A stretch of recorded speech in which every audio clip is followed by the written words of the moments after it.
पीतांबरधरा सृग्वी साक्षात मन्मता। भगवान कामदेव के मन को मथने वाले भगवान वहां प्रकट हो गए। बोलिए रास बिहारी भगवान की जय हो। भगवान जब प्रकट हो गए तो गोपियां थोड़ी सी अब डरी हुई तो थी। गोपियों ने सोचा अब कैसे कहें, फिर कुछ कहेंगे कहीं फिर अंतर ध्यान नहीं हो। तो गोपियां थोड़ी ताना मारने लगी। गोपियां कहने लगी, हे श्याम सुंदर, हमने तुमसे प्रेम किया और तुमने प्रेम के बदले क्या दिया, हमें वियोग। गोपियां कोरी, हे नटवर, इस संसार में 3 प्रकार के प्रेमी होते हैं। कितने? 3 प्रकार के प्रेमी होते हैं। एक तो प्रेमी ऐसे होते हैं कि जो प्रेम करने वालों से ही प्रेम करते हैं। भाई तुम हमसे प्रेम करो, हम तुमसे प्रेम करें। और दूसरे प्रेमी ऐसे होते हैं जो प्रेम ना करने वालों से भी प्रेम करते हैं। और तीसरे ऐसे होते हैं वो किसी से प्रेम करती नहीं। तो गोपियों ने कहा कि भाई इसकी व्याख्या भी सुन लो। भगवान ने कहा हाँ भाई सुनाओ। बोले देखो, जो प्रेम करने वालों से प्रेम करते हैं वो तो महाराज लेन देन मात्र है, व्यवहार। भाई तुम हमसे प्रेम कर रहे तो हम तुमसे प्रेम कर रहे, तो ये प्रेम इतना श्रेष्ठ नहीं है। और दूसरे प्रेमी कैसे होते हैं? दूसरे प्रेमी ऐसे होते हैं, बोले प्रेम ना करने वालों से भी प्रेम करते हैं। सुहृद, जैसे माता पिता। बालक कई बार माता पिता से प्रेम नहीं करता है, लेकिन माँ फिर भी बच्चों से प्रेम करती है।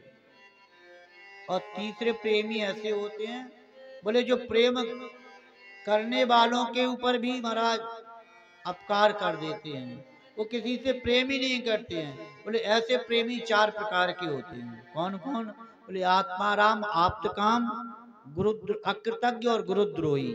ऐसे 4 प्रकार के होते हैं। एक तो आत्माराम होते जो अपने आत्मा में ही रमण करते हैं। दूसरे आत्मकाम, जो भजनानंदी संत होते वो किसी से ही नहीं करते हैं। और तीसरे कैसे होते? बोले तीसरे ऐसे होते हैं अकृतज्ञ। अकृतज्ञ कैसे? बोले प्रेम करने वालों के ऊपर भी महाराज उनका भी अहित करते हैं। कहते ना खून भी दे दो, फिर भी लोग कहते नहीं उनका खून ठीक नहीं था। तो आप इन चारों में से कौन है? श्याम सुंदर ने कहा, हे गोपियां, देखो न हम अकृतज्ञ हैं न गुरुद्रोही हैं। जैसे कोई निर्धन व्यक्ति को धन मिल जाता है और धन मिलने के बाद उसका धन खो जाए तो उसको धन की महिमा का पता चलता है। ऐसी ही गोपियां, हम आपको मिले हुए थे, आपके चित्त में उतना प्रेम नहीं था। प्रेम बढ़ाने के लिए हम कभी कभार अपने भक्तों से छिप भी जाते हैं।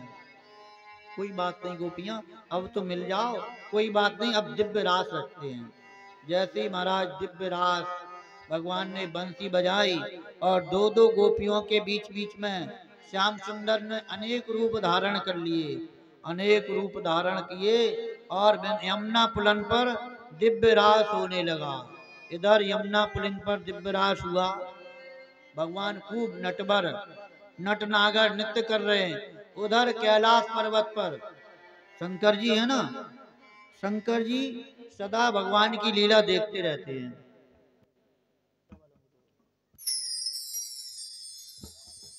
भगवान शंकर देखते रहते हैं भगवान की लीला। यमुना पुलन पर भगवान शंकर ने देखा कि यमुना पुलन पर इतनी असंख्य गोपियों के साथ भगवान नृत्य कर रहे हैं। अब शंकर से नहीं रहा गया। शंकर भगवान अपनी समाधि छोड़कर तुरंत यमुना पुलन पर जाने लगे। जैसे ही जाने लगे तो पार्वती ने सोचा कि अभी तक तो ये समाधि लगाए बैठे हुए थे और समाधि लगाए बैठे बैठे अचानक इनको क्या हुआ? अभी तो राम राम कर रहे थे और अब सीधे चल दिए।